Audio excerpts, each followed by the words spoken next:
أعوذ بالله من الشيطان الرجيم. بسم الله الرحمن الرحيم.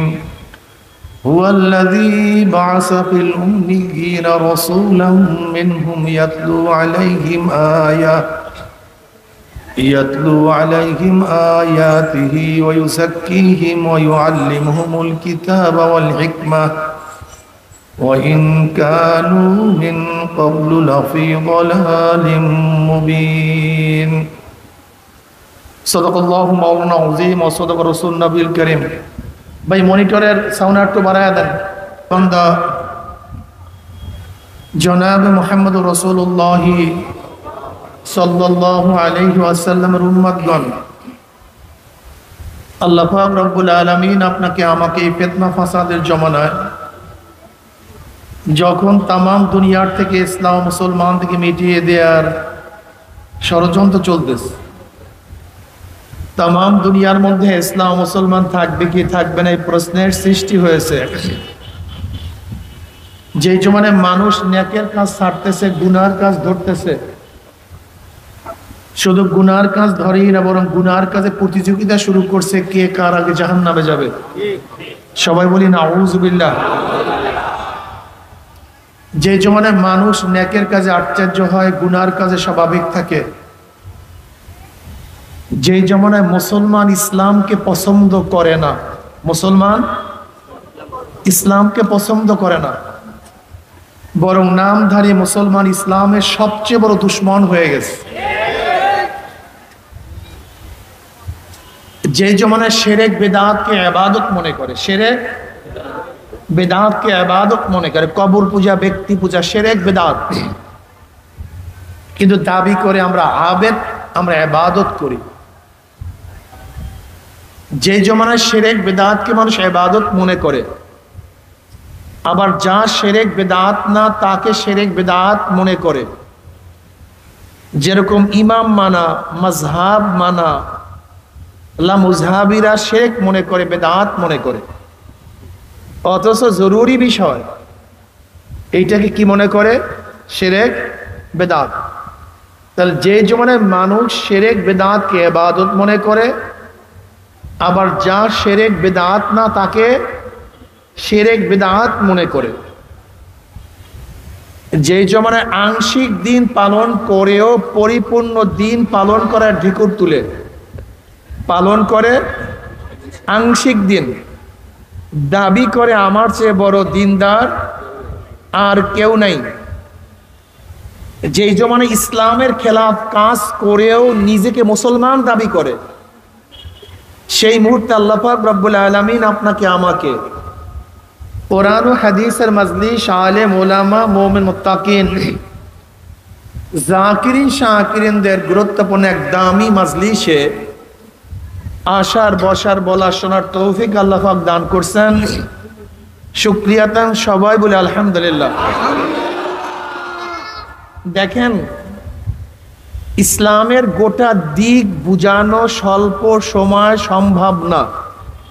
গোটা কোরআন ও হাদিস এই স্বল্প সময় বুঝানো কি সম্ভব? আবার আমার মধ্যে সেই জ্ঞান আছে যে গোটা কোরআন ও হাদিস সম্পর্কে আপনাদেরকে জ্ঞান দেব না, আমার মধ্যে জ্ঞান আছে না সময় আছে, দুইটারই অভাব। এর জন্য কথা হবে সংক্ষিপ্ত, একেবারে সংক্ষিপ্ত।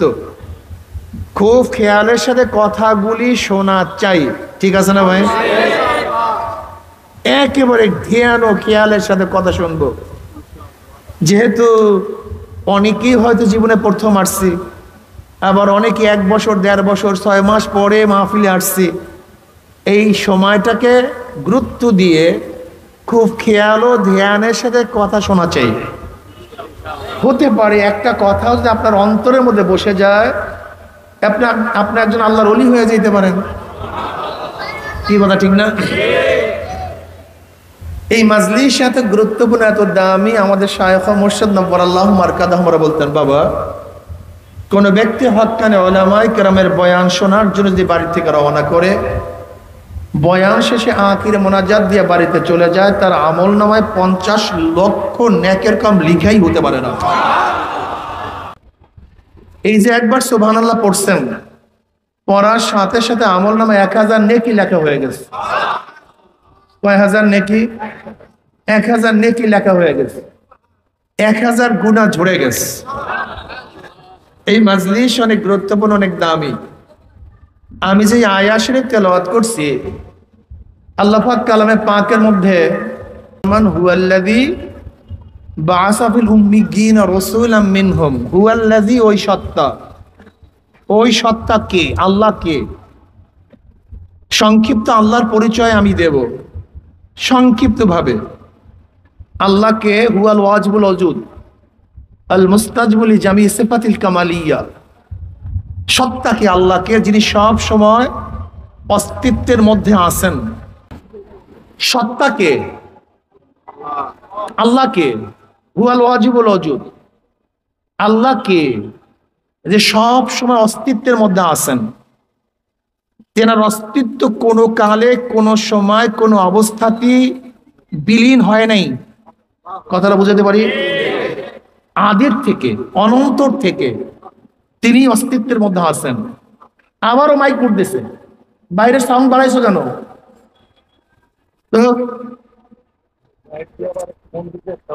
কমায়া দাও, বাড়াইছো কেন? ব্যাস এইভাবে রাখেন। আপনি আর দ্বিতীয়বার আল্লাহর রাস্তে মোড়ামুড়ি করবেন না, আমার জেহেনটাকে নষ্ট করিয়েন না, বয়ান শেষ হয়ে যাবে।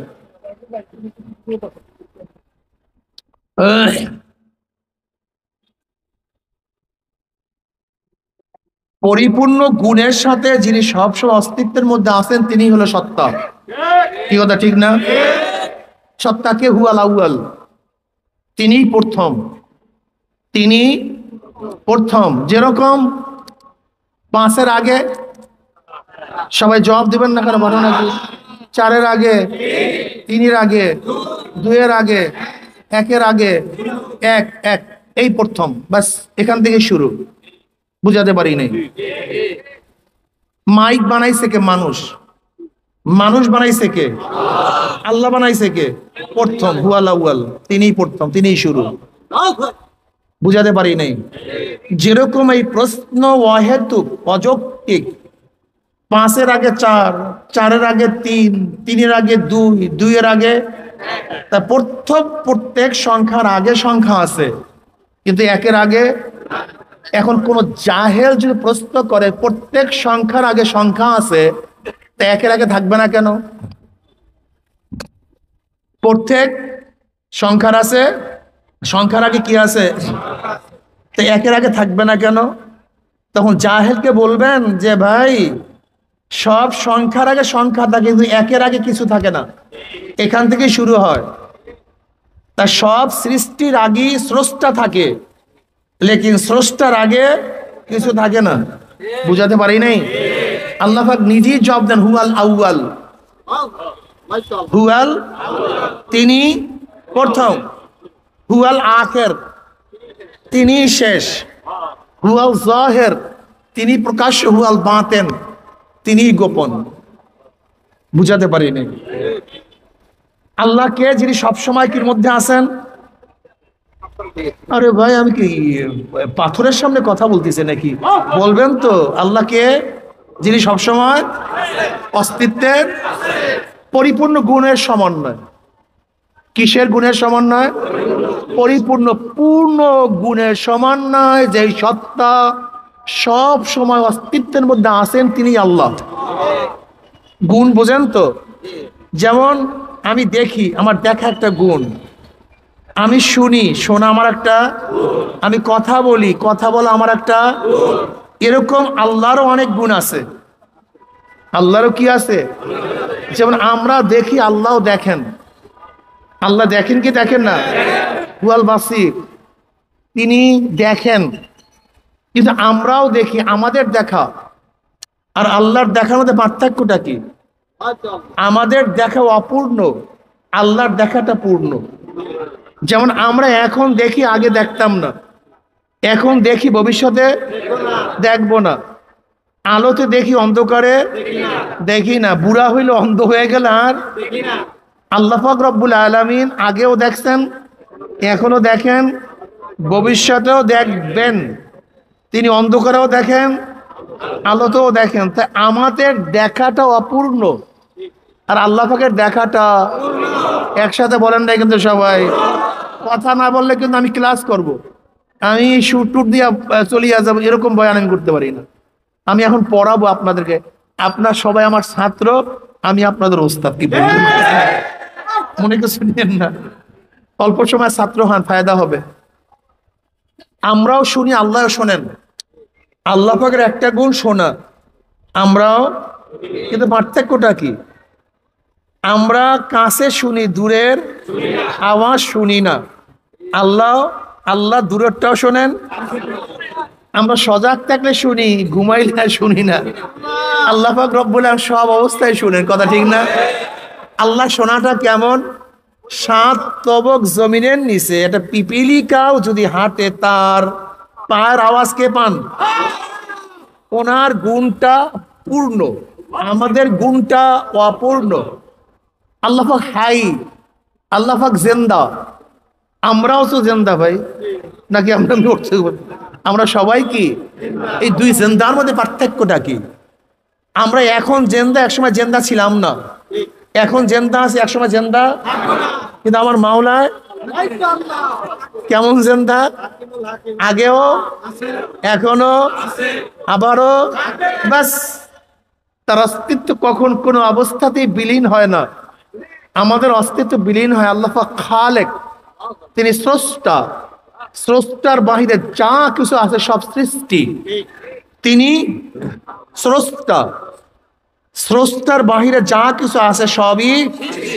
যে জাহেলরা বলে স্রষ্টা বলতে কেউ কিছু নেই, আমি জাহেলকে প্রশ্ন করব, জাহেল, আমি তোমাকেই প্রশ্ন করি, তুমি স্রষ্টা না সৃষ্টি? যে নাস্তিকরা স্রষ্টাকে মানে না, স্রষ্টার অস্তিত্বকে স্বীকার করে না, সেই জাহেলকে প্রশ্ন করেন, গাধাকে প্রশ্ন করেন, গাধা তুমি স্রষ্টা না সৃষ্টি? ওই গাধায় কি বলবে? সে স্রষ্টা। কি বলবে? তা যেখানেই সৃষ্টি আছে সেখানেই স্রষ্টা আছে। স্রষ্টা ব্যতীত, স্রষ্টা ব্যতীত, ক্ষতি ব্যতীত খুতবা হয় না, কাতেব ব্যতীত কেতাবাদ হয় না। কি কথা ঠিক না? একজন কাতেব যখন কিতাব লিখবে তো এইটাকে বলবেন লিখা। লিখা আসলে কোথার থেকে? যদি কোনো লেখকই না থাকে তা লিখবে কে? বক্তৃতা, কেউ যদি বক্তৃতাই না করে তা বক্তৃতা হবে কিভাবে? কথা বোঝাতে পারি নাই। তা দেখেন, স্রষ্টা ব্যতীত সৃষ্টি। আপনাদের খুব ভালো মনে রাখতে হবে, গোটা দুনিয়াটা হলো অজুদে জিল্লি। গোটা দুনিয়া কি ভাই? অজুদে জিল্লি, ছায়া অস্তিত্ব। ছায়া অস্তিত্ব বুঝান? ছায়ারও কিন্তু একটা অস্তিত্ব আছে। যেমন মানুষের ছায়া, গাছের ছায়া, চেয়ারের ছায়া নাই, ফ্যানের ছায়া নাই, ঘরের ছায়া। তা ছায়ার একটা অস্তিত্ব আছে কি নাই? কিন্তু ছায়া অস্তিত্ব আর একটা অস্তিত্ব ব্যতীত অস্তিত্ব আসতে পারে না। যেরকম মানুষের ছায়া, মানুষ ব্যতীত মানুষের ছায়া কোনোদিন হতে, গাছের ছায়া, গাছ ব্যতীত ঘরের ছায়া। তা দেখেন, ছায়ার একটা অস্তিত্ব আছে, কিন্তু ছায়ার অস্তিত্ব আর একটা অস্তিত্ব নির্ভরশীল। যদি আর একটার অস্তিত্ব না থাকে তা ছায়ার অস্তিত্ব আসতে, গোটা দুনিয়ার ছায়া অস্তিত্ব। কি অস্তিত্ব? আমরা কি জানলাম? ছায়া অস্তিত্বের জন্য আর একটা অস্তিত্বর প্রয়োজন। যেহেতু গোটা দুনিয়া, গোটা মাখলুকাত ছায়া অস্তিত্ব, তাহলে পিছনে আর একটা অস্তিত্ব আছে। ছায়া অস্তিত্ব কোনোদিন অস্তিত্বে আসতে পারে না আর একটা অস্তিত্ব ব্যতীত। সেই অস্তিত্ব কে? সেই অস্তিত্ব আল্লাহ। আপনাকে মনে রাখতে হবে, লাজেম মালজুম। আমি আগেই বলছি, স্রষ্টা ব্যতীত সৃষ্টি হতে। যেরকম কোন জায়গায় আপনি দেখছেন ধোঁয়া, তার মানে নিচে কি আছে? কথা বলেন না কেন? ধোঁয়ার অস্তিত্ব আগুন ব্যতীত হতেই পারে না। ওই ধোঁয়াই প্রমাণ করে নিচে কি আছে। সৃষ্টি প্রমাণ করে পিছনে কি আছে, স্রষ্টা আছে। এটা তোমাকে বলতে হবে কেন? গাদা, জাহেল, তুমি কেন বুঝো না? গরুর পায়খানা থেকে বুঝতে পারি, গোবর থেকে বুঝতে পারি এখান থেকে গরু গেছে। ছাগলের পায়খানা প্রমাণ করে এখান থেকে ছাগল গেছে। নাকি ভাই ভুল বললাম ভাই? উটের পায়খানা প্রমাণ করে এখান থেকে, আরে ভাই উটের পায়খানা যদি প্রমাণ করে এখানে উট গেছে, ছাগলের পায়খানা যদি প্রমাণ করে এখান থেকে ছাগল গেছে, ঘোড়ার পায়খানা যদি প্রমাণ করে এখান থেকে ঘোড়া গেছে, তাই গোটা মাখলুকাত কি প্রমাণ করে আমার আল্লাহ আছে। সহজ জিনিসকে কঠিন করো কেন? সহজ জিনিসকে কঠিন কেন করতেছ? তুমি দেখো এরকম হাজারো জিনিস আমার মাওলা রব্বুল আলামিন তোমার সামনে আমার সামনে ঘুরায় করায়, কিন্তু তুমি অনুভব করতে পারো না, তুমি দেখো না। আমরা সবাই হাওয়া টানতেছি, হাওয়া কেউ দেখছেন কোনোদিন? কিন্তু হাওয়া তো কাজ করতেছে, হাওয়ার কাজ ঠিক না? এই তোমার পেট ব্যথা করে, ঘটনা কি পেট ব্যথা করে কেন? তুমি দেখছো পেট ব্যথা লাল না সাদা না কালো, উঁচা না বেটে? তোমার মধ্যে যে মাওলা পাক রব্বুল আলামিন পেট ব্যথা সৃষ্টি করে তোমাকে না দেখাইয়া গড়াগড়ি করাইতে পারলেন, তোমাকে বেহুশ করিয়া ফেলাইতে পারলেন। অত বিশ্বাস করো আমার মধ্যে পেট ব্যথা আছে, মাথা ব্যথা আছে, দেখো না, কিচ্ছু করো না। কি কথা ঠিক না? কিন্তু বিশ্বাস করো না পেট ব্যথা। কেন বিশ্বাস করো? তোমার আচরণ, তোমার কানুন, তোমার নিয়ম বুঝা দিছে নিশ্চয়ই তোমার মধ্যে কোন একটা জিনিস ঘটতেছে, তোমার চেহারা প্রমাণ করতেছে। যদিও দেখি না, কিন্তু তোমার চেহারা প্রমাণ করতেছে তোমার অবস্থা খারাপ। কি কথা ঠিক না? যদি তোমার মধ্যে গোপনে পেট ব্যথা দিয়ে আল্লাহ তোমাকে মরাইতে পারে, কাঁদাইতে পারে, গড়াগড়ি করাতে পারে, তা আমার মাওলা পাক রব্বুল আলামিন গোপন থাকিয়ে সবকিছু করতে পারে না? এতটুকু বোঝো না কেন? হুয়াল ওয়াজিবুল ওজুব, তার অস্তিত্ব সব সময় আছে। দেখো আল্লাহকে নিয়ে কিছু মানুষ ভাগ হয়ে গেছে। স্রষ্টাকে কিন্তু অনেকেই বিশ্বাস করে, হিন্দুরা কিন্তু স্রষ্টাকে বিশ্বাস করে, বিশ্বাস করে না? খ্রিস্টানরাও করে, ইহুদিরাও করে, বৌদ্ধরাও করে, স্রষ্টাকে কিন্তু বিশ্বাস করে, কিন্তু স্রষ্টার মান অনুযায়ী বিশ্বাস করে না। বুঝাতে পারিনি? যেরকম খ্রিস্টানরা স্রষ্টাকে বিশ্বাস করে, কিন্তু একজন না, তিনজন। কয়জন? তারা কি মনে করে? মারিয়াম আলাইহিস সালাতু ওয়াস সালাম স্ত্রী আল্লাহর, আর জাত সবসময় জাত হয়। কলা গাছের গোড়া থেকে কি বের হয়? বাঁশের গোড়া থেকে কি বের হয়? মানুষের জন্মে কি হয়? তা আল্লাহর জন্মে যে হবে সে কি হবে?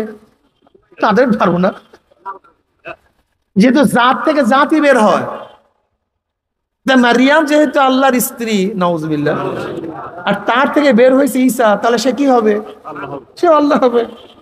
এটা ওদের ধারণা, এটা ওদের এই জাহেলদের ধারণা। দেখেন খুব ভালো মতো বুঝবেন, বোঝার চেষ্টা করবেন। এই পাক ভারত উপমহাদেশ ব্রিটিশরা 200 বছর শোষণ, 200 বছর না, 10-15 বছর কম আছে, ধরে না সামথিং, প্রায় 200 বছর ক্ষমতায় থাকার পরে, শোষণ করার পরে ওরা টার্গেট নিছিল গোটা পাক ভারত উপমহাদেশের সমস্ত মানুষকে খ্রিস্টান বানায় ফেলাবে, সবকে খ্রিস্টান বানাবে। এর জন্য ব্রিটিশ থেকে, রোমের থেকে বড় বড় খ্রিস্টান পাদ্রীদেরকে এনে এনে তারা দাওয়াতি কাজ করত। যেহেতু ক্ষমতায় ছিল কারা? ব্রিটিশ। এর জন্য জামে মসজিদে খ্রিস্টান পাদ্রীদেরকে বয়ান করা এটা অত্যাবশ্যক ছিল। বয়ান করতে হবে, বয়ান দিতে হবে। এখন কি করো মুসলমান? কোনো উপায় নেই। একদিন দিল্লির জামে মসজিদে খ্রিস্টান পাদ্রী আসছে বয়ান করার জন্য। জামে মসজিদে খ্রিস্টান পাদ্রী আছে কিসের জন্য? বয়ান করে, নসিহাত করার জন্য। এখন সবাই বসতে বাধ্য, বয়ান শুরু করছে। এবার বয়ানের টপিকসটা কি ছিল? এ ভাই আপনার নাম কি? বলে আমার নাম আব্দুল্লাহ। বলে আপনার বাবার নাম? বলে আব্দুর রহমান। বলে আপনার নাম কি? বলে আব্দুল সত্তার। বলে আপনার বাবার নাম? আব্দুল করিম। বলে আপনার নাম কি? বলে ওয়াইদুল্লাহ। বলে আপনার বাবার নাম? আব্দুল্লাহ। বলে আচ্ছা আপনাদের কেউ বাবা ছাড়া একজনও নাই? বুঝতে পারিনি। খ্রিস্টান পাদ্রী কি প্রশ্ন করছে? আপনার কি বাবা ছাড়া একজনও নাই? প্রত্যেকেরই বাবা আছে? বলে হ্যাঁ বাবা আছে। বলে দেখেন বাবা ছাড়া যেহেতু কেউ নাই, সবাইরই বাবা আছে। এখন আমি প্রশ্ন করতে চাই, সবাই যেহেতু বাবা ছাড়া না, তা ঈসার বাবাকে কে প্রশ্ন করছে? কি প্রশ্ন করছে? ঈসার তা বাবা ছাড়া যেহেতু কেউ নেই, ঈসার তো একজন বাবা থাকবে। ঈসার একজন বাবা থাকবে না? তাহলে ঈসার বাবা কি বলেন? মারাত্মক প্রশ্ন।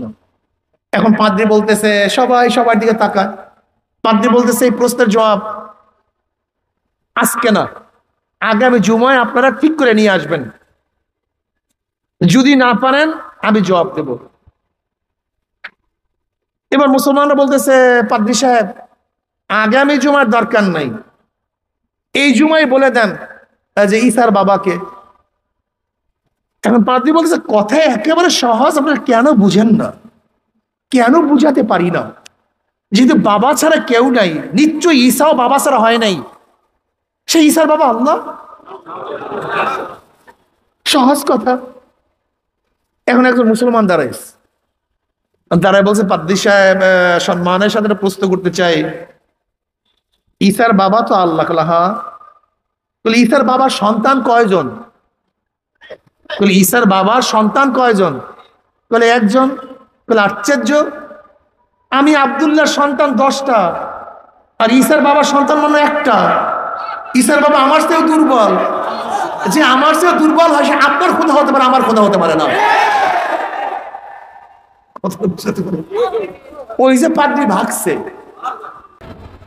পাদ্রী ভাগছে, আর কোনোদিন আসে নাই। বলে আমার সন্তান 10টা আর ঈসার বাবার সন্তান মাত্র এত কমজোর।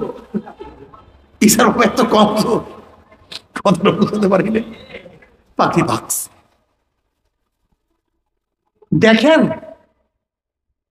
আল্লাহ পাক রব্বুল আলামিন যদি আকলের মধ্যে জ্ঞান না দান করেন, সহি বুঝ না দান করেন, একবার যদি আকল পরিবর্তন হয়ে যায় তাহলে তার আর উপায় নেই। এর জন্য মাওলার কাছে বারবার দোয়া করতে হয়, খুব কঠিন মাসালা। ইহুদিরাও আল্লাহকে মানে, স্রষ্টা মানে, কিন্তু ওজায়েরকে তার সন্তান মানে, ওজায়ের ইবনুল্লাহ। এই হিন্দুরা স্রষ্টা মানে, কিন্তু কিভাবে মানে? তারা বলে স্রষ্টা একজন আছে, কিন্তু সমস্ত ক্ষমতার মালিক তিনি নন। ক্ষমতা ভাগ হয়ে গেছে। ক্ষমতা কি হয়ে গেছে? ভাগ হয়ে গেছে। যেরকম প্রাইম মিনিস্টার একজন আছেন, তার মন্ত্রণালয় ভাগ করে দেন, একা দেশ চালাতে পারে না। এক এক বিভাগের দায়িত্ব একজনের, পানির দায়িত্ব একজনের, বনের দায়িত্ব একজনের, এজিডির দায়িত্ব একজনের, বিদ্যুতের দায়িত্ব একজনের, শিক্ষার দায়িত্ব আর একজনের। এরকম যেরকম প্রাইম মিনিস্টার আছে, তার মন্ত্রণালয় ভাগ না করা পর্যন্ত দেশ শাসন করতে পারে না, ঠিক আল্লাহ একজন আছেন, তাকে আমরা মানি, লেকিন আল্লাহর কাছে সমস্ত ক্ষমতা নাই, ক্ষমতা ভাগ হয়ে গেছে। কি হয়ে গেছে? ক্ষমতা। তারা কি বলে? বিদ্যা বুদ্ধি দেওয়ার ক্ষমতা সরস্বতীর কাছে। এর জন্য আমরা সরস্বতীকে পূজা করি। আপনি হিন্দুর কাছে প্রশ্ন করবেন, ভাই হিন্দু তুমি সরস্বতীকে পূজা করো কেন? সে বলবে কি, আমি যদি সরস্বতীকে পূজা করে সন্তুষ্ট করতে পারি তাহলে বিদ্বান হয়ে যাব। হিন্দুকে প্রশ্ন করেন, ভাই তুমি গণেশকে কেন পূজা করো? সে কি বলবে, ধ্বনি বানানো এবং না বানানোর ক্ষমতা গণেশের কাছে। যদি আমি গণেশকে শ্রদ্ধা নিবেদন করে আরাধনা করে সন্তুষ্ট করতে পারি, আমি কি হয়ে যাব? ধনী হয়ে যাব। ভাই তুমি কালীকে কেন পূজা করো? কলে ঝোলা কলেরা বসন্ত শান্তি সুখ দেওয়ার মালিক এই কালী। যদি আমি তাকে আরাধনা করে সন্তুষ্ট করতে পারি, আমার কি হবে না? রোগ শোক হবে না। তার মানে এক একজনের কাছে এক একটা ক্ষমতা। সূর্যের কাছে এক ক্ষমতা, চাঁদের কাছে এক ক্ষমতা, বাতাসের কাছে এক ক্ষমতা, গঙ্গি দেবীর কাছে এক ক্ষমতা, অগ্নি দেবীর কাছে এক ক্ষমতা। অর্থাৎ আল্লাহ একজন আছে, কিন্তু সমস্ত ক্ষমতার মালিক তিনি নন। কথাটা বুঝতে পারিনি। আমরা আল্লাহকে বিশ্বাস করি। কেমনে বিশ্বাস করি? আমরা বিশ্বাস করি কুল হু আল্লাহু আহাদ, আল্লাহু সামাদ, লাম ইয়ালিদ ওয়া লাম ইউলাদ ওয়া লাম ইয়াকুল লাহু কুফুয়ান আহাদ। আল্লাহকে একক, জন্ম দেন নাই, জন্ম নেন নাই, সমাদ, বেনিয়াজ, বেপরোয়া, সমস্ত ক্ষমতার মালিক একচ্ছত্র তিনি, অন্য কেউ না। বুঝাতে পারিনি? ঠিক হিন্দুদের এই বিশ্বাস থেকে আমাদের মুসলমানদের মধ্যে কিছু জাহেলদের মধ্যে বিশ্বাস চলে আসছে যে জান্নাত নেয়ার মালিক আমার গুরু, আমার পীর, সুস্থ করার মালিক আমার পীর, জাহান্নাম থেকে বাঁচাবার মালিক আমার পীর। এর জন্য তারা নামাজের কাছে যায় না, আল্লাহকে সেজদা করে না, ওই ব্যক্তিকে সেজদা করে। আল্লাহর সামনে মাথা নত করে না, ওই ব্যক্তির সামনে মাথা নত করে। তাদের ধারণা কি? যেরকম হিন্দুদের ধারণা, এদের ধারণার মধ্যে কোনো পার্থক্য নাই। এর জন্য দেখবেন তারা একেবারে ওই হিন্দুদের মতো পিছনে এরকম ফিরিয়া ফিরিয়া যায়, এরকম মাথা নত করে, কবরকে সেজদা করে। ওই একই আকীদা, একই বিশ্বাস। আল্লাহ আমাদের সবাইকে মাফ করে দেন। আর আমরা বিশ্বাস করি জান্নাতে নেওয়ার মালিককে, জাহান্নাম থেকে বাঁচাবার মালিককে, হেদায়েতের মালিককে, গোমরা করার মালিককে। এখানে কার কোনো হাত নাই। আল্লাহর বাহিরে কোন নবী, কোন রসুল, কোন ওলির কোন ক্ষমতা নেই। আমাদের বিশ্বাস কি? খোদ জনাবে মুহাম্মদ রাসূলুল্লাহ সাল্লাল্লাহু আলাইহি ওয়াসাল্লাম ইচ্ছা করলেই, তিনি ইচ্ছা করলেই কাউকে জান্নাত থেকে বাঁচায়া জান্নাতে নিতে পারেন না, জাহান্নাম থেকে বাঁচায়া জান্নাতে নিতে পারেন। খোদ জনাবে মুহাম্মদ রাসূলুল্লাহ সাল্লাল্লাহু আলাইহি ওয়াসাল্লাম ইচ্ছা করলেই কাউকে জাহান্নাম থেকে বাঁচায়া জান্নাতে নিতে পারে। এই বিশ্বাস রাখিয়েন, এই বিশ্বাস রাখিয়েন। যদি আল্লাহ না করুক, কেউ যদি মনে করেন নবীরও ক্ষমতা আছে জান্নাতে নেওয়ার, নবীরও ক্ষমতা আছে জাহান্নাম থেকে বাঁচাবার, তাহলে হিন্দুদের মধ্যে, খ্রিস্টানদের মধ্যে, আপনাদের মধ্যে কোনো পার্থক্য নেই। একই আকীদা, একই বিশ্বাস। একমাত্র জান্নাতে নেওয়ার মালিককে, জাহান্নাম থেকে বাঁচাবার ক্ষমতা কার? একমাত্র আল্লাহর। দেখেন নবী আলাইহিস সালাতু ওয়াস ইচ্ছা করলেই যদি কাউকে জাহান্নাম থেকে বাঁচায়া জান্নাতে নিতে পারতেন, তা আবু তালেবকে পারলেন না কেন? আবু তালেব, আমার নবীর ইতিহাস লিখবে আর আবু তালেবের নাম সেখানে আসবে না, এরকম কোন ঐতিহাস দুনিয়াতে যায় নাই। আবু তালেবের নাম আসতেই হবে। আপনি কি জানেন শিয়াবে আবু তালেবে নবী আলাইহিস সালাতু ওয়াস 3 বছর অবরুদ্ধ ছিলেন, তখন আবু তালেব তার সাথীত্ব ছাড়েন নাই। আবু তালেব আমার নবী আলাইহিস সালাতু ওয়াস সালামের বাঁচাবার জন্য, তাকে বাঁচাবার জন্য ঢাল হিসাবে দাঁড়ায় যাইতেন, হাজারো কাফের বেঈমানদের অত্যাচার সহ্য করতেন, এত মহাব্বত করতেন। আল্লাহ পাক নিজেই স্বীকৃতি দেন, ইন্নাকা লা তাহদি মান আহবাবতা। হে নবী, আপনি যাকে মহাব্বত করেন, ইচ্ছা করলেই আপনি তাকে হেদায়েত দিতে পারবেন না। হেদায়েতের মালিক কে? আল্লাহ। তাহলে নবী আসছেন কেন? কেন প্রেরণ করা হয়েছে?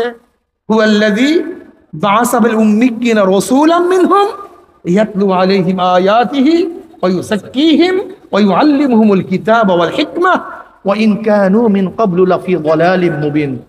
নবী আসছেন রাহনুমাই করার জন্য, মুর্শিদ। নবী কি? মুর্শিদ মানি পথ প্রদর্শক, পথ প্রদর্শক। এইটা জান্নাতের পথ, এইটা জাহান্নামের পথ, এইটা হালাল, এইটা হারাম, এইটা ফরজ, এইটা ওয়াজিব, এইটা সুন্নাত, এইটা মুস্তাহাব।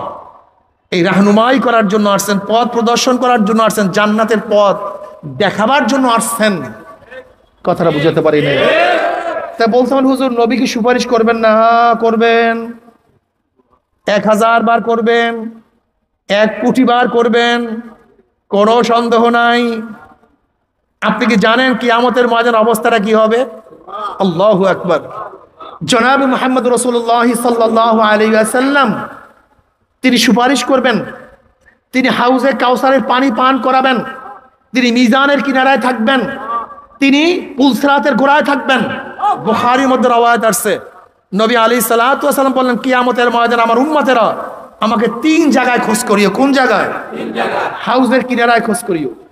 নবী আলাইহিস সালাতু ওয়াস সালাম হাউজে কাউসারের কিনারায় থাকবেন, তিনি ডাকবেন, আয় আমার উম্মতেরা, আমি তোদেরকে 1 পেয়ালা হাউজে কাউসারের পানি পান করায় দেব। মান শারিবা লাম ইয়াজমা আবাদা, যেই ব্যক্তি 1 পেয়ালা হাউজে কাউসারের পানি পান করবে 50,000 বছরের মধ্যে আর কোনোদিন পানি পয়সা লাগবে না। নবী আলাইহিস সালাতু ওয়াস সালাম বলেন, আমার উম্মতেরা মিজানের কিনারে আমাকে খোঁজ করিও।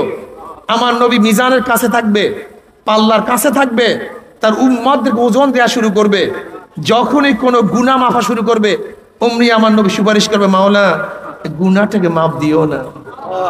যখনই কোনো নেক বাদ দেওয়া শুরু করবে, আল্লাহ নেকিটাকে বাদ দিও না। কিয়ামতের ময়দানে আল্লাহ পাক কি বলবেন আমার নবীকে? সাল তুতা ইশফা তুশাফা। আমার নবী আমার কাছে চান, আমার কাছে চান, আপনি যা চাইবেন আমি আপনাকে তা দিয়া দেব।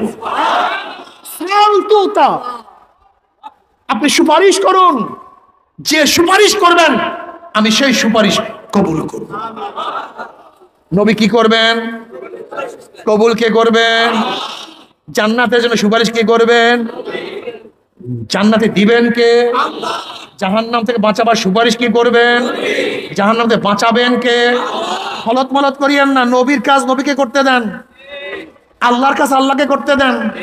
বুঝাতে পারি আমার নবীর কাজ সুপারিশ করা, কবুল করার কাজ কাজ বাস করে জ্ঞানজাম নাই তো। আল্লাহ তো কইয়াই দে সাল তু উতা ইশফা তুশাফা, সান দেব, সুপারিশ করেন কবুল করব, সমস্যা কি? আমার নবী আলাইহিস সালাতু ওয়াস সালাম ফরমান, আমি পুলসিরাতের কিনারায় দাঁড়ানো থাকবো। বুখারীর মধ্যে দীর্ঘ এক রওয়ায়াত আছে, নবী আলাইহিস সালাতু ওয়াস সালাম পুলসিরাতের কিনারায় দাঁড়ানো, তার উম্মতরা পাড়ি দিয়ে আসে, যা আব্দুল্লাহ যা, যা আব্দুর রহমান যা, যা আব্দুল সত্তার যা, রহিমা খাতুন চলিয়া যা। আমার নবী পুলসিরাতের কিনারায়, আমার নবী আলাইহিস সালাতু পুলসিরাতের কিনারায় দাঁড়ানো থাকবে। আমার নবীকে দেখার সাথে সাথে উম্মতের মধ্যে আনন্দর ঢেউ খেলবে। আমার নবী আছে। এ আমার যুবক বাবারা, আমার মুরব্বী বাবার, পর্দালে মা বোনেরা, আমার নবী মুর্শিদ, আমার নবী পথ প্রদর্শক।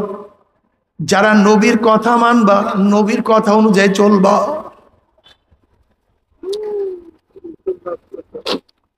আমার নবী আলাইহিস সালাতু ওয়াস সালাম তোমাকে আমাকে রেখে জান্নাতে যাবেন। এ আমার যুবক বাবারা, আমার মুরব্বী বাবারা, এ আমার পর্দার মা বোনেরা, মুসলমান বাবারা, আল্লাহ ও আমার মুসলমান বাবারা, আমার মুসলমান মা বোনেরা, আজকে মুসলমান সন্তানদের চেহারার দিকে তাকাইলে কলিজা ফাটিয়া যায়। আজকে মুসলমান মা বোনদের চেহারার দিকে তাকাইলে কলিজা ভাঙ্গিয়া যায়। তোমাদের জন্য কি আমার নবী এত কষ্ট করছেন? জনাবে মুহাম্মদ রাসূলুল্লাহ সাল্লাল্লাহু আলাইহি ওয়াসাল্লাম তোমার জন্য আমার জন্য হীন এমন কোনো কষ্ট নাই যেই কষ্ট করেন নাই। তুমি কি বুখারীর মধ্যে রওয়ায়াত দেখো না, আব্দুল্লাহ ইবনে মাসউদ রাদিয়াল্লাহু আনহু নবী আলাইহিস সালাতু ওয়াস সালাম হেরেমের মধ্যে নামাজরত অবস্থায় ছিলেন। আবু জাহেল বলতে আছে, তোমাদের মধ্যে কে এমন আছো মুহাম্মদ যখন সেজদার মধ্যে পড়বে অমুক গোত্রের পচা উটের নারী ভুড়ি তার মাথার উপরে কে চাপাইয়া দিতে পারবা? এক কাফের বলতেছে আমি পারবো। নবী আলাইহিস সালাতু ওয়াস সালাম যখন সেজদার মধ্যে পড়িয়া গেলেন, ওই উটের পচা নারী ভুড়ি আমার নবী আলাইহিস সালাতু ওয়াস সালাম মাথার উপরে চাপাইয়া দিছে। আব্দুল্লাহ ইবনে মাসউদ বলেন, আমি দেখতেছিলাম কিন্তু কিছু করার নাই, আমার সেই শক্তিও নাই যে আমি কিছু করব, কিন্তু সহ্য করতে পারতেছিলাম না। কেউ একজন ফাতেমা রাদিয়াল্লাহু তাআলাকে খবর দিছে, তোমার বাবার অবস্থা এরকম। ফাতেমা রাদিয়াল্লাহু তাআলা ছোট বাচ্চা, সে আসিয়া বাবার এই অবস্থা দেখার পরে তার কলিজার মধ্যে কেমন লাগছে, বাবাই পড়িয়া আছে, উটের পচা নারীর নিচে পড়িয়া আছে, মাথা তুলতে পারে না। ফাতেমা রাদিয়াল্লাহু তাআলা কষ্ট করিয়া কোন রকমের সেই উটের নারী বুড়ি যখন সরাবার পরে নবী আলাইহিস সালাতু ওয়াস সালাম মাথা উঠাইলেন।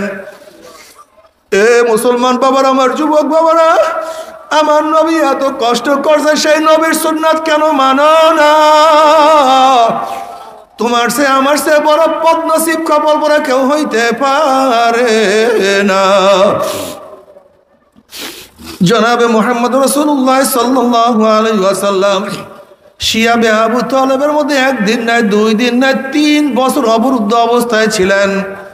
কাফেররা এক গ্লাস পানির ব্যবস্থা করে নাই, কোনো কিছু বিক্রিও করতো না। গাছের পাতা খাইছেন, ছাগলের বড়ির ন্যায় পায়খানা করছে। এ আমার মুসলমান বাবা, তোমরা কি জানো না? সেই মুসলমানদের সাথে মহিলা মুসলমানরাও ছিল, তাদের সাথে তাদের বাচ্চারাও ছিল। না খাইতে খাইতে বুকের দুধ শুকিয়ে গেছে। বাচ্চারা যখন বুকের মধ্যে টান মারছে, দুধ না পাওয়ার কারণে ঠাট্টা মারিয়া চিল্লান দিছে। তারপরে ইমান ছাড়ে না, ইসলাম ছাড়ে নাই। বাচ্চাগুলি ক্ষুধার তাড়নায় না খাইতে খাইতে কঙ্কাল হয়ে গেছে, হাড্ডি সার হয়ে গেছে। কিন্তু বাবা মা ইসলাম ছাড়ে নাই, ইমানও ছাড়ে নাই।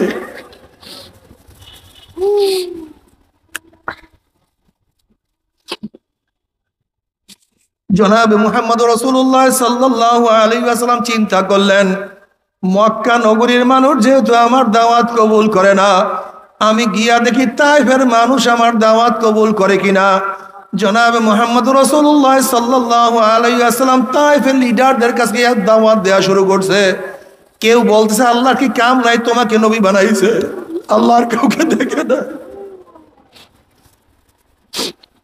আর একজনে বলতে আছে, তোমার সাথে আমি কথাই বলবো না, যদি তুমি সত্যই নবী হও, তোমার সাথে কথা বলিয়া খারাপ কথা বললে আল্লাহ গজব দিবে।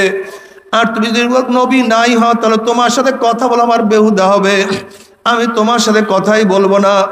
আর একজনে বলছে, তুমি এখান থেকে ভাগো, তোমাকে এখানে দাওয়াত দেওয়ার কোনো দরকার নাই। এরকম বিভিন্ন টিটকারি ফাইজলামি সবাই শুরু করছে। এরপরে তাইফের মুরব্বীরা বলতে আছে, এ যুবকরা, একটা পাগল মক্কা থেকে আসছে, ওই পাগলকে তোমরা সবাই পাথর মারা শুরু করো। যুবকরা পাগলকে পাথর মারা শুরু করছে।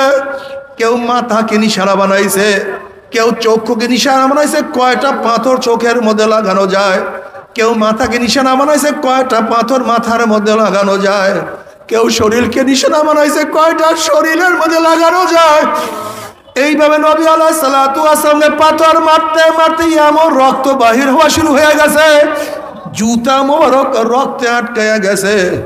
তারপরে তিনি দিনের দাওয়াত ছাড়ে না। আর তুমি আমি এখন দিনের দাওয়াত দিতে পারি না। একটু দোকান বন্ধ করে দিনের দাওয়াত দিতে ভালো লাগে না, একটু কষ্ট করিয়া দিনের দাওয়াত হালকা জিকিরে যাইতে ভালো লাগে না, একটু কষ্ট করিয়া মাসিক ইসলামে থাকতে মনে চায় না, ভোরে বিকালে জিকির করতে মনে চায় না। বাবার নবী আলাইহিস সালাতু ওয়াস সালাম যে এত কষ্ট করিয়া দাওয়াত দিতে পারে, যার একটা পশমের দাম গোটা দুনিয়ার কুরসি বিক্রি করলে অনেক বেশি হবে, এক ফোঁটা রক্তের দাম গোটা কিছু বিক্রি করলেও তার সমান হইতে পারে না। সেই নবী আলাইহিস সালাতু ওয়াস সালাম দিনের দাওয়াত দিতে গিয়ে যদি এত রক্ত ঝরাইতে পারে, তাহলে তুমি আমি কেন দিনের দাওয়াত দেব না? আমার মাওলা শাহ, আমার মাওলার কাছে তো পার পাওয়া যাবে না। এ আমার যুবক বাবারা, জনাবে মুহাম্মদুর রাসূলুল্লাহ সাল্লাল্লাহু আলাইহি ওয়াসাল্লাম এই দ্বীনের জন্য মক্কা নগরীকে ত্যাগ করিয়া, জন্মভূমিকে ত্যাগ করিয়া মদিনায় হিজরত করছে। জনাবে মুহাম্মদুর রাসূলুল্লাহ সাল্লাল্লাহু আলাইহি ওয়াসাল্লাম এই দ্বীনকে রক্ষা করার জন্য বদরের ময়দানে নিজে উপস্থিত হয়ে গেছে, যাহা কিছু ছিল তা নিয়ে উপস্থিত হয়ে গেছে। এই দ্বীনকে রক্ষা করার জন্য জনাবে মুহাম্মদ রাসূলুল্লাহ সাল্লাল্লাহু আলাইহি ওয়াসাল্লাম উহুদের ময়দানে নিজের দাঁত শহীদ করিয়া বলাইছে, ফুলকি মারিয়া রক্ত বের হয়ে গেছে। তুমি আমি কি করছি? এই দ্বীনের হেফাজতের জন্য, দ্বীনকে রক্ষা করার জন্য, এই দ্বীনকে প্রতিষ্ঠা করার জন্য নবী আলাইহিস সালাতু ওয়াস সালাম খন্দকের ময়দানে নিজের পেটের মধ্যে 2টা পাথর বাঁধছে। খুদা, খাদ্য নাই, পানীয় নাই, সহ্য করতে পারে না।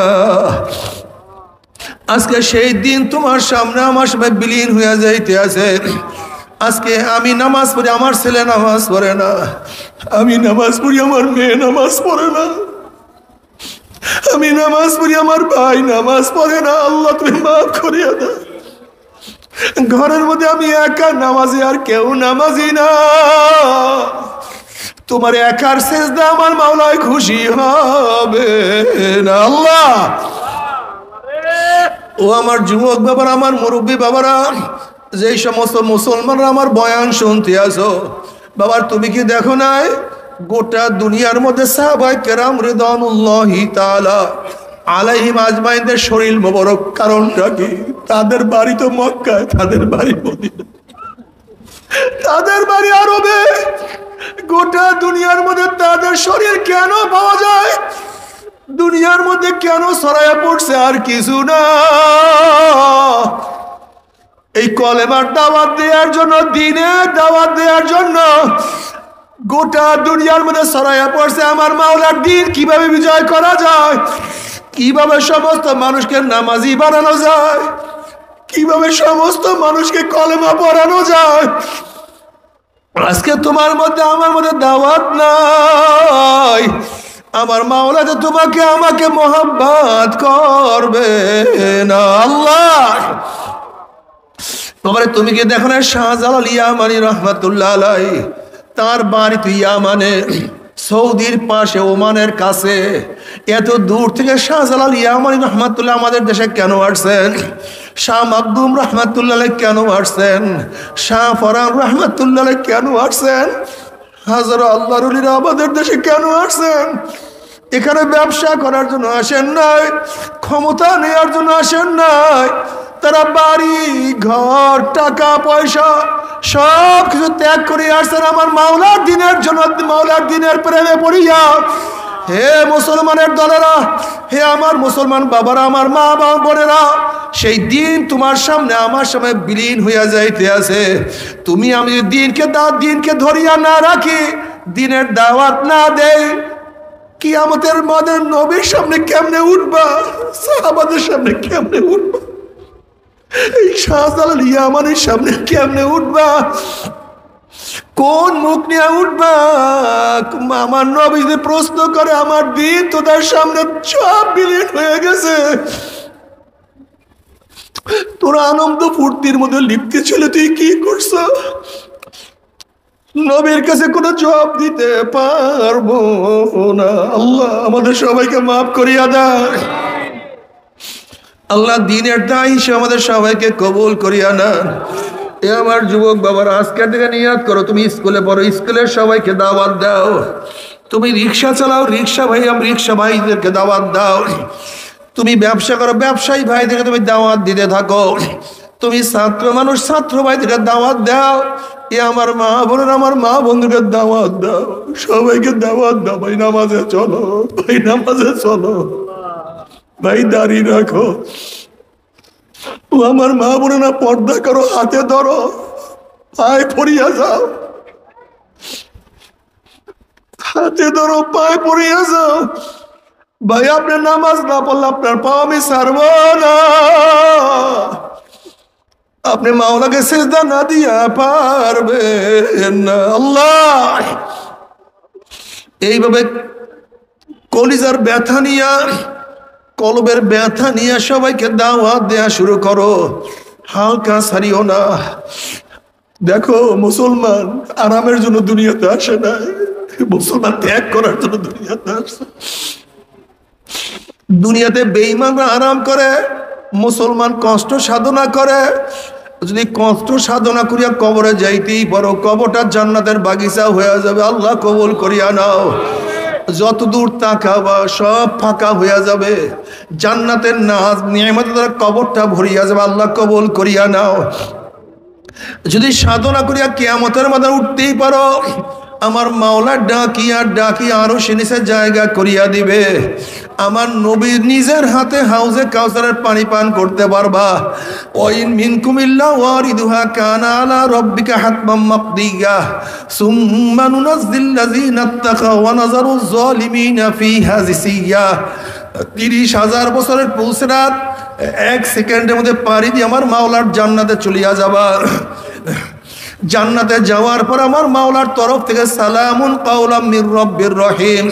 শুধু শান্তি আর শান্তি, শান্তি আর শান্তি। অশান্তি কি জিনিস আর কোনোদিন দেখা লাগবে না। আল্লাহ কবুল করিয়া নাও। কিন্তু আমার বেনমাজি বাবারা, ও হারামখোরের দলেরা, ও বেপর্দা মা বোনেরা, যদি আমার মাওলাকে রাজি খুশি না করিয়া মাওলার কবরে যাও, ওই কবর আর কবর থাকবে না। গোটা কবরটা জাহান্নামের আগুনে ভরিয়া যাবে। কোন কোন কবরের 2 পাশের মাটি এত জোরে চাপ মারবে, চাপের সরে এক পাজরে হাঁটি আর এক পাজরে লাগাইয়া ফেলাইবে। আল্লাহ মাফ করিয়া দাও। কোন কোন নাফরমানের কবরের মধ্যে একটা আন্দা বয়রা ফেরেশতা আমার মাওলার নাজেল করিয়া দিবে। গুড় যদি এক একটা বাড়ি মারবে, 70 দাবক জমিনের নিচে নাফরমান ঢুকিয়া যাবে। আবার উঠবে, আবার পিটাইবে। নাফরমান যত চিল্লাইবে, ফেরেশতা কানেও শুনবে না, চোখেও দেখবে না, মায়াও লাগবে না, আর মাইরও ছাড়বে না। আল্লাহ তুমি আমাদের সবাইকে মাফ করিয়া দাও। ইমাম গাজালি রহমাতুল্লাহ আলাইহি বলেন, গরিবের চেয়ে বড় লোকদের কবরের শাস্তি 70 গুণ বেশি অনুভব হবে। যখনই বড় লোকদের শাস্তি শুরু হয়ে যাবে, মনে পড়বে আমার খাট এত দামি ছিল, আমার বিল্ডিং মরমর পাথরের ছিল, আমার দস্তারখানি এত ডিজাইনের খানা ছিল, আমার তো মালি ছিল, চাকর ছিল, নৌকার ছিল, এত সম্মান, এত ইজ্জত। যখনই দুনিয়ার সুখ শান্তির কথা মনে পড়বে, ওইদিকে আযাব চলতে থাকবে। ওই মনে পড়ার সাথে সাথে এত কষ্ট পাবে যা তো সহ্য করতে পারবে না। আল্লাহ আমাদের সবাইকে মাফ করিয়া দাও। আল্লাহ আমাদের সবাইকে ক্ষমা করিয়া দাও। এরপরে কিয়ামতের ময়দান। বাবারে তুমি কি দেখো না, আজকে গরমের দিনে সহ্য করতে পারি না। তুমি কি দেখো না, এই বছর গরমে একজন ট্রাফিক ডিউটি অবস্থায় দুনিয়ার থেকে বিদায় হয়ে গেছে। 9,30,00,000 মাইল দূরে সূর্যের গরমে ছায়া ঘেরা দুনিয়ার ঠান্ডা দুনিয়ার পানির মধ্যে, বাতাসের মধ্যে, ছায়ার মধ্যে আমরা সহ্য করতে পারি না। কিয়ামতের মাঝে আল্লাহ পাক রব্বুল আলামিন এত উঁচা সূর্যটাকে 1 হাত বা সোয়াদ মাথার উপর করে ফেলাইয়া দিয়া আল্লাহ পাক ডাক দিয়া, সূর্য তোর মধ্যে যত গরম আছে সমস্ত গরম সারিয়া দে, নাফরমানরা বুঝুক আমি মাওলা কেমন। সূর্য মাওলার হুকুম পেয়ে এমন ভাবে গরম দেয়া শুরু করবে, সূর্যের গরমে মাথাটা টাস টাস ফাটিয়া যাবে, মগজ ভাতের মধ্যে উতলাইতে থাকবেন না, কেবল মুখ দিয়া মগজ গলিয়া গলিয়া পড়তে থাকবে। মানুষ দাঁড়াইতে পারবে না, মানুষ শুধু লাফাইতে থাকবে। বাবারে দুনিয়াতে কয়দিন বাঁচবো? 30, 40, 50, 60, 70, 80 বছর। আর কোন মোল্লা মৌলবীর কিরসা কাহিনী না, কোন পীর বুজুর্গর কোন বাণী না।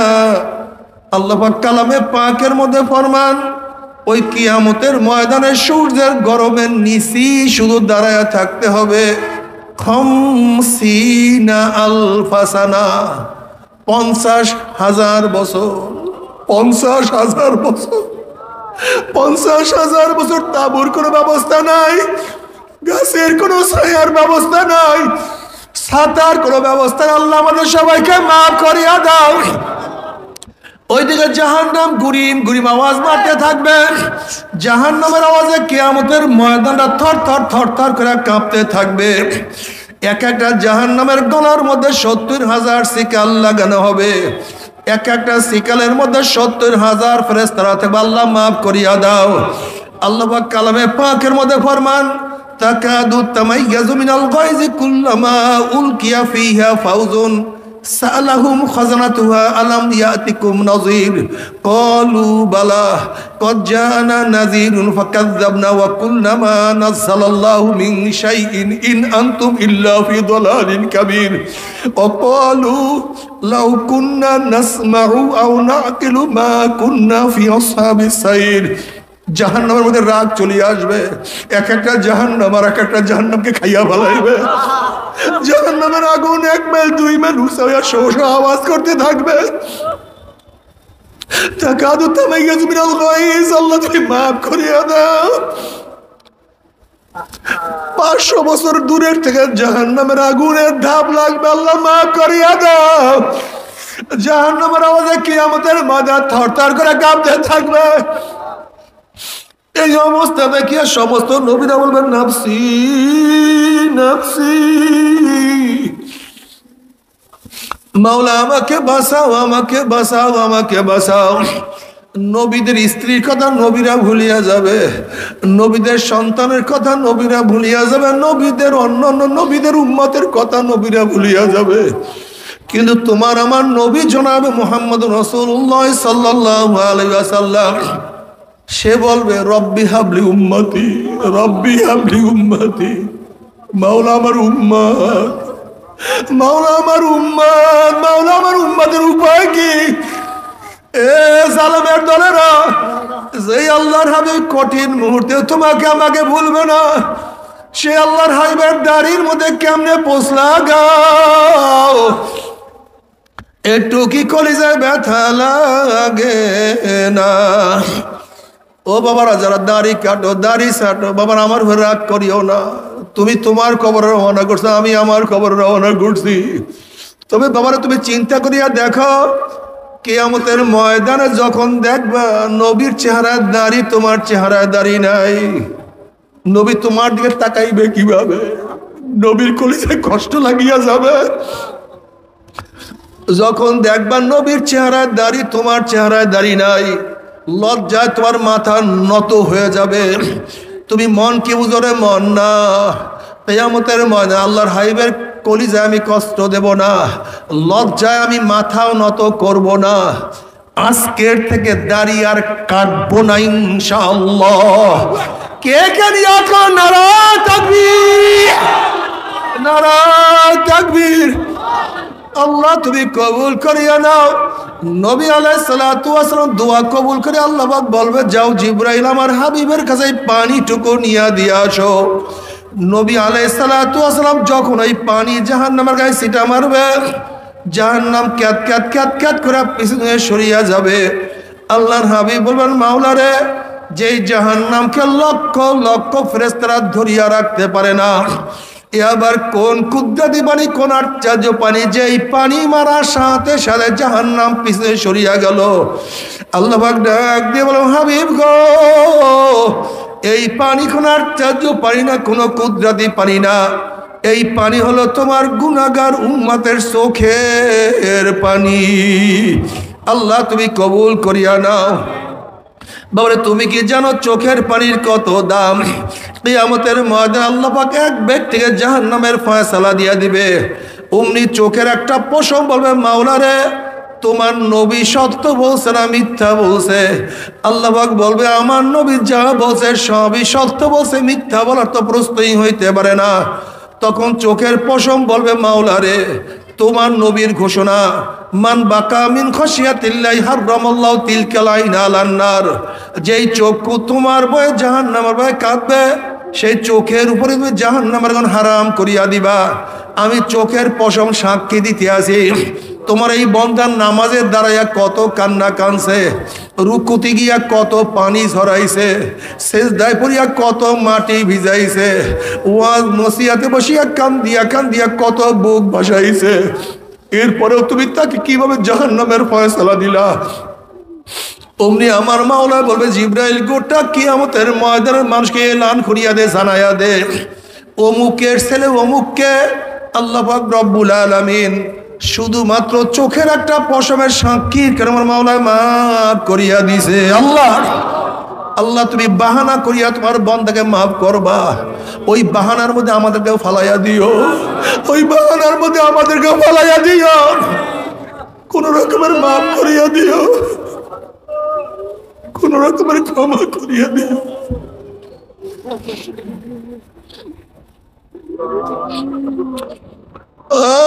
এরপর আল্লাহ সবার আমল নামাকে ওজন করবে, যাদের নেকের পাল্লা ভারী হয়েছে আমার মাওলা তাদেরকে জান্নাতের ফয়সালা দিয়া দিবে। ও আম্মা মান খাফফাত মাওয়াজিনুহু ফাউম্মুহু হাবিয়া, আর যাদের নেকের পাল্লা হালকা হয়ে যাবে, গুনার পাল্লা ভারী হয়ে যাবে, ফাউম্মুহু হাবিয়া, আল্লাহ পাক তাদেরকে হাবিয়া জাহান্নামের ফয়সালা দিয়া দিবে। এখন আল্লাহ পাক নিজেই প্রশ্ন, মা আদরাকা মা হিয়া, তোমরা কি জানো হাবিয়া কোন জাহান্নামের নাম? হাবিয়া জাহান্নামের ধরনটা কি তোমরা কি জানো নাকি? আল্লাহ পাক প্রশ্ন করার পরে নিজেই জবাব দেন, নারুন হামিয়া। শোনো হাবিয়া কেমন জাহান্নাম, কোন এক মানুষ যদি পানির মধ্যে ডুব দেয়, তার ডাইনে বামে চারিদিকে পানি আর পানি ছাড়া কিছুই থাকে না। হাবিয়া এমন একটা জাহান্নাম যার ডাইনে আগুন, বামে আগুন, উপরে আগুন, নিচে আগুন, সামনে আগুন, পিছনে আগুন। নারুন হামিয়া। তুমি তাফসীর উল্টে দেখো, হাবিয়ার ব্যাখ্যা নবী আলাইহিস সালাতু ওয়াস সালাম ফরমান, হাবিয়া এমন একটা জাহান্নাম, গোটা দুনিয়ার গাছপালা তরুলতা পাহাড় পর্বত সব একত্রিত করিয়া হাবিয়ার মধ্যে নিক্ষেপ করা হয়, মুহূর্তের মধ্যে সব কিছু জ্বালাইয়া ধ্বংস করিয়া ফেলাইবে।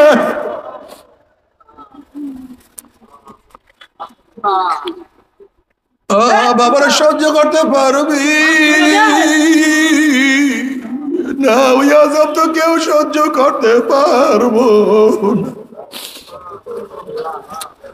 ও মুসলমান বাবারা, ও দুনিয়ার মানুষের দলেরা, ও গোটা দুনিয়ার মানুষের দলেরা, আমার মাওলা যত বড়, আমার মাওলার জান্নাত তত বড়, আমার মাওলা যত বড়, আমার মাওলার জান্নাতের নেয়ামত তত বড়, আমার মাওলা যত বড়, আমার মাওলার জাহান্নাম তত বড়, আমার মাওলা যত বড়, আমার মাওলার জাহান্নামের শাস্তিও তত বড়। আল্লাহ মাফ করিয়া দাও। জাহান্নাম লোকের গাঢ় চামড়া 42 গজ মোটা হইয়া যাবে, পড়তে পড়তে জাহান্নামীরা পড়তে পড়তে 42 গজ মোটা চামড়া পুরিয়া শরীর থেকে আলাদা হইয়া যাবে, আমার নতুন চামড়া উঠিয়া যাবে। বাবারে সহ্য করতে পারবি? ওই আযাব তো কেউ সহ্য করতে পারে, সবখান ওই আযাব তো কেউ সহ্য করতে পারবো না। আল্লাহ চুপ করেন। তবে আমার মুসলমান মোমেন বাবারা, সবাই মনে চায় গুনার থেকে ফিরিয়া নেক আমল করিয়া মাওলার জান্নাতে সবাই যাইতে মনে চায়, গুনাহ নিয়া মাওলার জাহান্নামে কাউরি কিন্তু যাইতে মনে চায় না। কিন্তু কেনই বা আমরা নেক আমল করতে পারি না, কেনই বা গুনার কাম ছাড়তে পারি না? ওই শয়তান আল্লাহর কাছে কসম করছে, ওই শয়তান আল্লাহর কাছে কসম করছে, মাওলা যে আদমের জন্য আমি চিরতরে জাহান্নামী হয়ে গেছি, ওই আদম সন্তানদেরকে আমি জাহান্নামে না নিয়ে ছাড়বো না। আমি তোমার জাতে পাকের কসম খেয়ে বলতেছি, ওদেরকে সবাইকে আমি জাহান্নামে নিয়ে যাব। আমার মাওলা বলছে, শয়তান তুই আমার আদম সন্তানকে যদি ধাক্কাইতে ধাক্কাইতে ধাক্কাইতে ধাক্কাইতে জাহান্নামের কিনারায় নিয়ে যাও, আর ওই কিনারার থেকে আমার বান্দা আমাকে ডাক দেয়, আল্লাহ।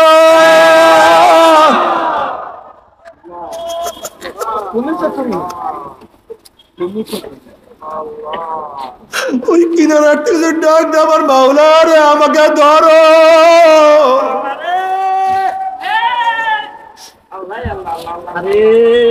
আমার বান্দার ডাক দাওয়াত দিতে দেরি, আমি মাওলাকে হাত ধরতে দেরি করবো।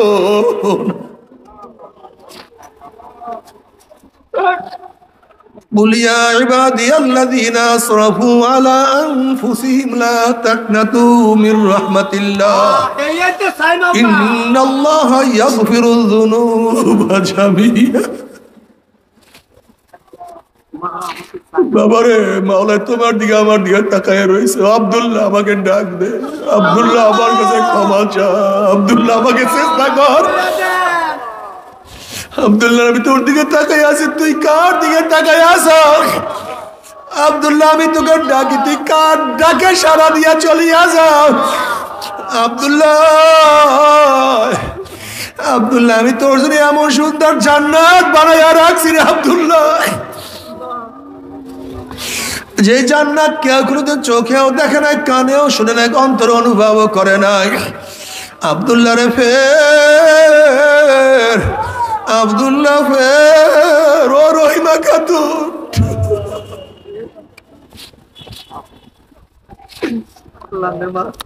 তোরা কি আমি মাওলার পথ ধরবি না আমি মাওলাকে কি তোরা ডাক দিবি না উদউনি আস্তাজিব লাকুম বান্দা আমাকে ডাক দে আমি তোদের ডাকে সাড়া দেব নবী আলাইহিস সালাতু ওয়াস সালাম ফরমান আত-তাইয়ুনা জানবে কামাল্লা জানবালা আল্লাহ পাকের বান্দা বান্দি তওবা করতে দেরি আমার মাওলার maaf করতে এক সেকেন্ডও দেরি হবে না তবে মুমিন মুসলমান বলতে সবাইরই মনে চায় গুনার থেকে ফিরিয়া নেক আমল করিয়া মাওলার জান্নাত কিন্তু সবাইরই যাইতে মনে চায়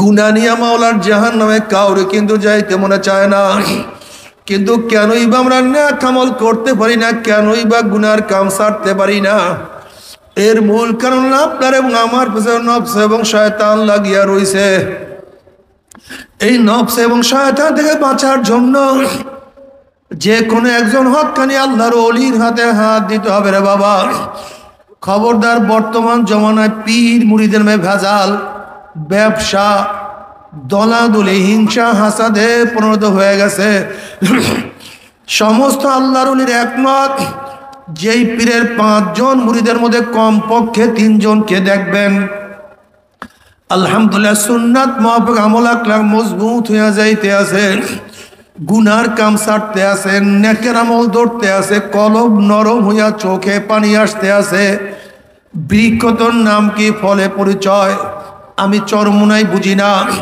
চরমোনার দাওয়াত প্রশংসা প্রচার প্রসার করার জন্য আসিনি রে বাবা চরমোনাই যাওয়ার তোমার কোনো দরকার নাই কোনো দরকার নাই কোনো দরকার নাই তুমি যার কাছে গিয়া পারো গুনার কাম ছাড়ো নেকের আমল ধরো কলব নরম করিয়া চোখে পানি নিয়া মাওলার কবরে যাইও যেরকম দুনিয়ার ঘরে আগুন লাগলে পানি ছাড়া নিবানো যায় না ঠিক তদ্রুপ তোমার এবং আমার গুনার দ্বারা যে জাহান্নামের আগুন জ্বলিয়া রইছে চোখের পানি ও ছাড়া কিন্তু জাহান্নামের আগুন নিবানো সম্ভব না কাজে বাবা আমার জন্য দোয়া চাই আমিও দোয়া করি সবাই সবার জন্য প্রাণ খুলিয়া দোয়া করো যেন কিয়ামতের ময়দানে গলাগলি বাঁধিয়া মাওলা একসাথে জান্নাতে যাওয়ার তৌফিক দিয়া দেয় আল্লাহুম্মা আমিন।